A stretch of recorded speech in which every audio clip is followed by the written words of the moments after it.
हैं एक oil type transformer के बारे में। आज की वीडियो बहुत ज़्यादा इंपॉर्टेंट होने वाली है, बहुत ज़्यादा नॉलेजेबल ये वीडियो होने वाली है। आज हम समझेंगे कि ट्रांसफार्मर में कौन से पार्ट होते हैं, उनकी वर्किंग क्या होती है। इंटरव्यूअर हमसे जो क्वेश्चन पूछता है ट्रांसफार्मर से रिलेटेड, किस तरह के क्वेश्चन पूछ सकता है, और हमें इन सब चीज़ों का अगर पता है तो आप डेफिनेटली एक अच्छा इंटरव्यू क्रैक कर पाएंगे। अगर आपके पास जॉब नहीं है तो आप हमारे कोर्सेज कर सकते हैं। अभी हम बात करते हैं हमारे ट्रांसफार्मर के बारे में। ये जो हम देख रहे हैं एक ऑयल टाइप ट्रांसफार्मर है। ऑयल टाइप ट्रांसफार्मर के अंदर फ्रेंड्स, असुविधा के लिए माफी चाहता हूं। मैं आपको हमारे 3 कोर्सेज के बारे में बताना चाहता हूं। रोजगार बैच, इलेक्ट्रिकल एडवांस कोर्स और इलेक्ट्रिकल एडवांस कोर्स 2.0। तीनों कोर्सेज में 100% जॉब प्लेसमेंट मिलता है। अगर आपने ITI डिप्लोमा या बीटेक है तो ये कोर्सेज कर सकते हैं। इन कोर्सेज की जानकारी के लिए नंबर पर कॉल कर सकते हैं। रोजगार बैच सिर्फ 6,000 रुपए में आपको मिलता है, जिसमें रहने को मिलता है, 100% जॉब प्लेसमेंट मिलता है। इसके बाद में इलेक्ट्रिकल एडवांस कोर्स सिर्फ आपको 10,000 रुपए का मिलता है, रहने को मिलता है, 100% जॉब प्लेसमेंट मिलता है। और इलेक्ट्रिकल एडवांस कोर्स जो सुपर कोर्स है, जिसको ITI डिप्लोमा बीटेक तीनों स्टूडेंट कर सकते हैं, ये सिर्फ 15,500 रुपए का कोर्स है, जिसमें आपको 100% जॉब मिलता है। अगर आपके पास जॉब नहीं है, फटाफट इस नंबर पर कॉल करो, अपना रजिस्ट्रेशन कराओ, अदरवाइज अपने दोस्त को भेज दो। और अब आगे की वीडियो का मजा लीजिए। ये क्या है? ये है, यहाँ पर आप कंजर्वेटर टैंक देख रहे हैं। ये ऊपर क्या है, इसको हम कंजर्वेटर टैंक बोलते हैं। ये जो पूरा एक टैंक है, जो सिलेंड्रिकल टैंक है, इसको हम कंजर्वेटर टैंक बोलते हैं। इस कंजर्वेटर टैंक, ये कंजर्वेटर टैंक हमारा मेन टैंक से एक पाइप के माध्यम से जुड़ा रहता है। यहाँ पर आप देखेंगे एक पाइप है, इस पाइप के थ्रू ये एक मेन टैंक से जुड़ा हुआ है। जब दूसरे एंगल का फोटो आएगा ना तो आपको अच्छी तरह से दिखेगा कि ये किस तरह के हमारे मेन टैंक से जुड़ा हुआ है। और दूसरी तरफ ये ब्रीदर से जुड़ा रहता है। ये यहाँ पर आप देख रहे हैं, ये हमारा एयर ब्रीदर है, ये उसके ऊपर से पाइप आया है। तो जो ब्रीदर होता है, ब्रीदर में कहां से, जो कंजर्वेटर टैंक होता है, इसके अंदर से एक पाइप आता है और वो इस ब्रीदर में कनेक्ट हो जाता है। अब ब्रीदर के बारे में भी समझेंगे, पहले हम कंजर्वेटर टैंक के बारे में समझ लेते हैं। जो हमारा मेन टैंक होता है, मेन टैंक वाइंडिंग के अंदर रखा रहता है। हमारा मेन टैंक कहाँ होता है? वाइंडिंग जो होती है मेन टैंक के अंदर रखी रहती है, और उसके सराउंडिंग क्या होता है? ऑयल रहता है। जब हमारी वाइंडिंग गर्म होती है तो हमारा ऑयल भी गर्म हो जाता है। जब ऑयल गर्म होगा तो एक्सपेंड होगा। और एक चीज और बहुत ही इंपॉर्टेंट है, वो क्या है कि ये हमारी जो वाइंडिंग है हमेशा ऑयल के अंदर डिप होनी चाहिए। ऐसा नहीं है कि कम हो जाएगा तो काम चल जाएगा। तो इसके लिए क्या सॉल्यूशन हो सकता था? इसके लिए सॉल्यूशन ये हो सकता था कि हमने इसके ऊपर एक कंजर्वेटर टैंक लगा दिया और उसको हमेशा हम हाफ हाफ ऑयल का भर के रखते हैं। अगर किसी वजह से कहीं कम होगा तो भाई जो हमारा मेन टैंक है वो उसके अंदर ऑयल कभी कम नहीं होगा।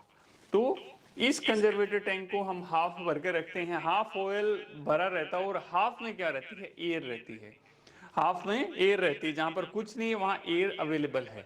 जैसे ही वो ऑयल गर्म होता है, गर्म होगा तो एक्सपेंड होगा, भाई स्पेस ज्यादा लेने लगेगा। स्पेस ज्यादा लेने लगेगा तो जो आधे भाग में ये एयर भरी हुई थी वो ये ऊपर की तरफ जाने लग जाएगा। लेवल यहां से यहां चला गया तो इस भाग की जो एयर थी इस पाइप के थ्रू निकल के यहां बाहर चली जाएगी ब्रीदर के थ्रू।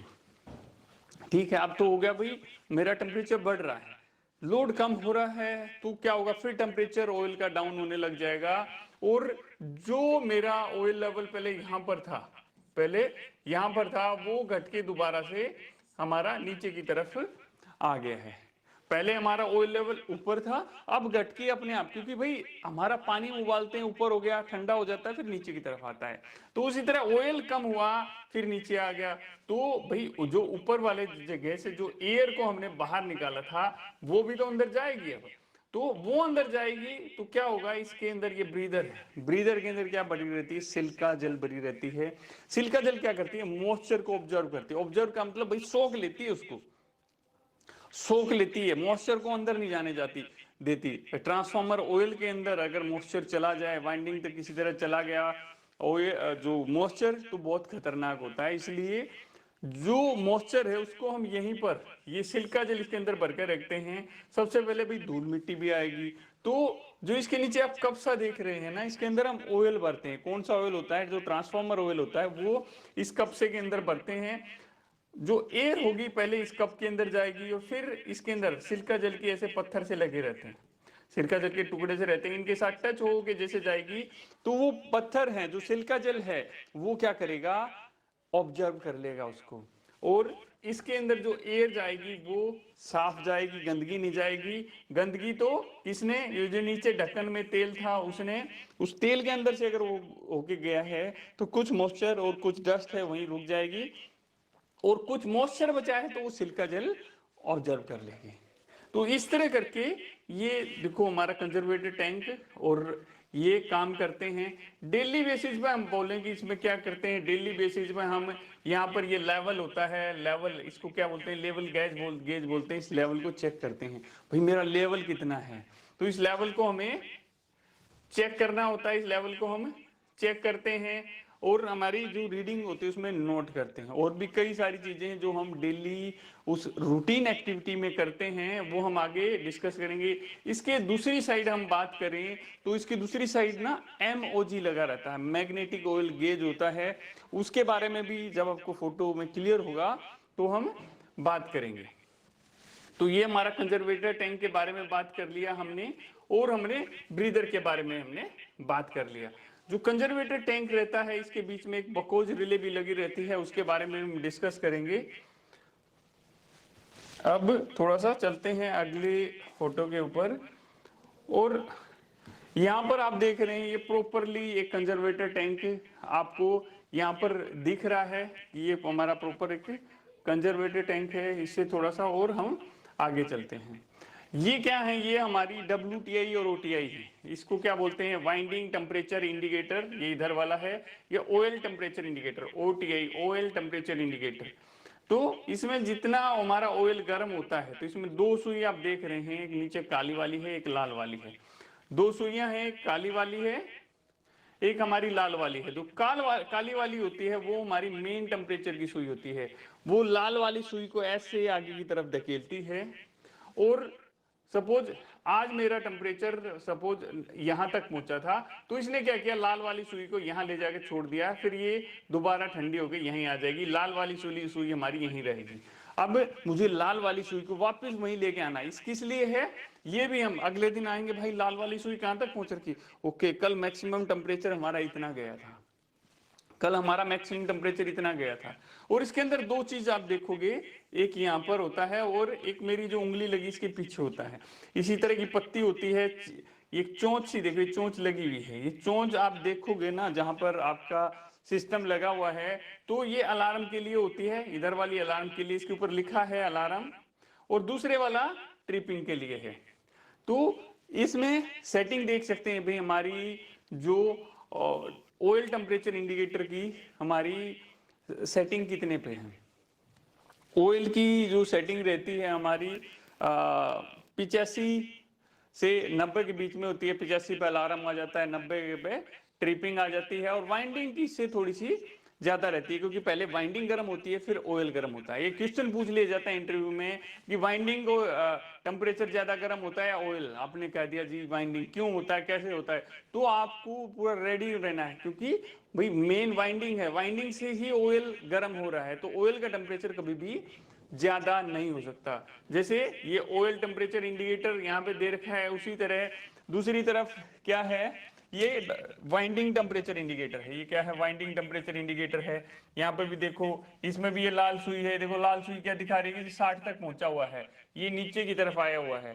तो इसको देख के हम समझ में आ जाएगा कि क्या है, कैसे है, और कितना हमने सेट किया हुआ है। इसकी ट्रिपिंग कितने पे सेट की हुई है, अलार्म कितने पे सेट किया हुआ है। अलार्म से क्या मतलब है? सपोज हमने जी 85 पे अलार्म सेट कर दिया है, इसका हमने अलार्म 85 पे सेट कर दिया है। जैसे 85 से ऊपर जाएगा टेम्परेचर, हमारे जो पैनल के अंदर एक हुटर है वो बजने लग जाएगा।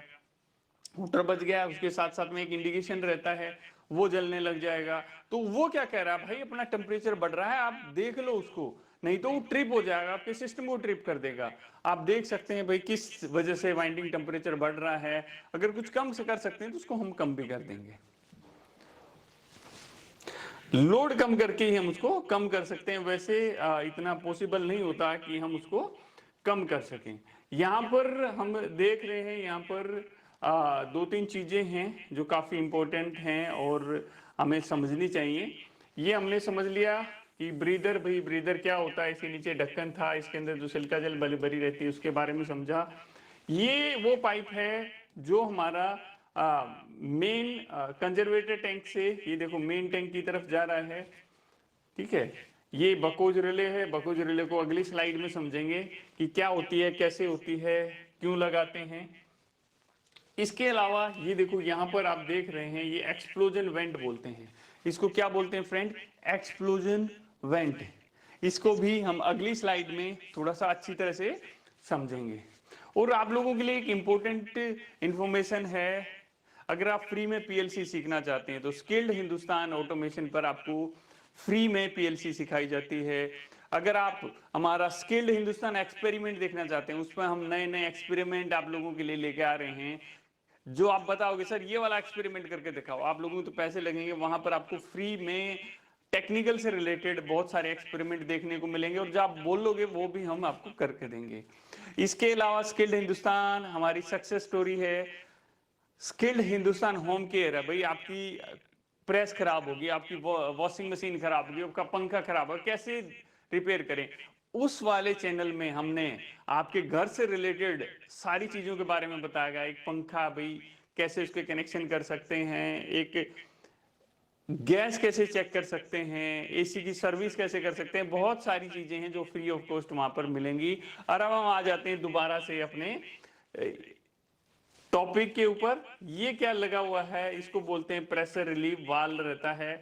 यहाँ पर ये लिमिट स्विच लगा रहता है, और जैसे ही प्रेशर, भाई सिस्टम के अंदर प्रेशर होगा, प्रेशर क्या होगा, वाल्व को बाहर की तरफ फेंकेगा, तो ये NO से NC हो जाएगा और आगे कमांड चली जाएगी कि भाई हमारा PRV है, प्रेशर रिलीफ वाल्व है, वो एक्टिवेट हो गया है।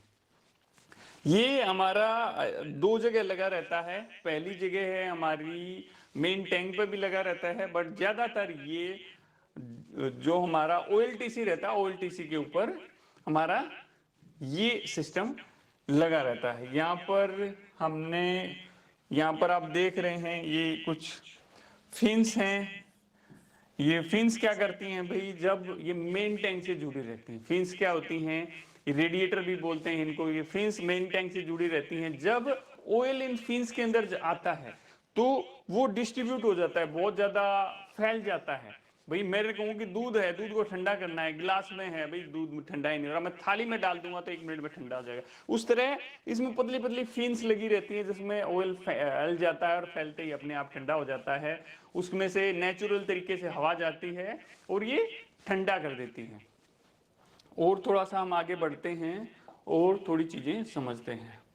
ये देखिए हम बात कर रहे थे बकोज रिले की, तो यहाँ पर आप ये देख रहे हैं बकोज रिले।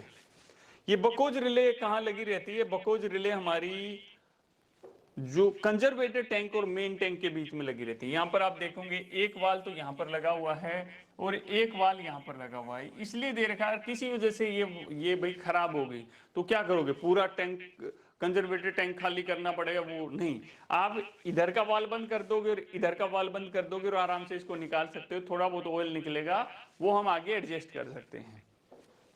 यहाँ पर है ये इसके अंदर 2 फ्लिप होते हैं। और सबसे पहली चीज ये किस तरह काम करती है, गैस ऑपरेटेड रिले है। क्या है ये, गैस ऑपरेटेड रिले है। मुझे पता है वीडियो लंबी हो रही है, बट आपके लिए बहुत ज्यादा इंपॉर्टेंट वीडियो है। इंटरव्यू में क्वेश्चन पूछ लिया भाई बकोज रिले सेफ्टी बताओ, तो एक बकोज रिले हमारी एक सेफ्टी है। कैसे काम करती है सर, गैस ऑपरेटेड रिले है ये। जब सर टेम्परेचर बढ़ता है ना, ये वो दोस्त नहीं, आपने बोला गैस ऑपरेटेड। जब हमारे ट्रांसफार्मर की वाइंडिंग के अंदर कोई फॉल्ट होता है, जब हमारी ट्रांसफार्मर की वाइंडिंग के अंदर कोई फॉल्ट होता है, तो उस कंडीशन में इसके अंदर कोई फॉल्ट होगा तो क्या होगा भाई, ऑयल के अंदर फॉल्ट हो रहा, बबल्स बनेंगे, गैसेज रहेंगी, गैसेज बबल्स के थ्रू बाहर आएंगी।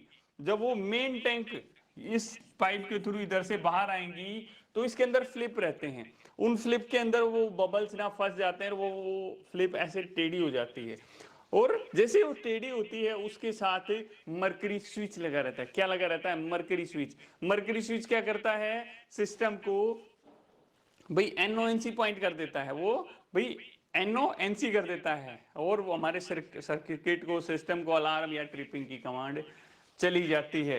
तो ये हमारा बकोज रिले। इसको रीसेट कैसे करें? मैंने बहुत सारे लोगों से पूछा इसको रीसेट कैसे करें, पता ही नहीं। अगर आपको पता है तो नीचे कमेंट सेक्शन में बताइए कि इसको रीसेट कैसे करते हैं। मेरा बकोज रिले का अलार्म आ गया तो मेरा प्रोसेस क्या रहेगा। अगर नहीं पता है तो इसमें स्पेशल वीडियो मैं आप लोगों के लिए लेके आऊंगा, जिसमें बकोज रिले में दिखाएंगे इसको कैसे रीसेट किया जाता है, फिर पैनल से कैसे रीसेट किया जाता है।